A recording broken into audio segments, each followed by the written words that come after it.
ఈ పెళ్లి ఎట్ట చెయ్యాలో ఏ నలుగు నీకు పెట్టాలో ఆ సుక్క నెట్ట సూపాలో ఆచారం లేని ఇల్లమ్మా జన్మంతా నీ గుడిలో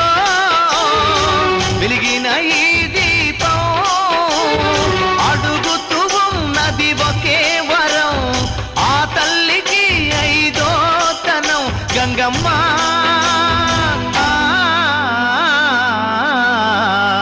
అందాల పూల రెమ్మ పేరింటి ఎన్నెలమ్మ ఎల్లమ్మ నీ పెళ్ళమ్మ అందాల పూల రెమ్మ పేరంటి ఎన్నెలమ్మ ఎల్లమ్మ నీ పెళ్ళమ్మ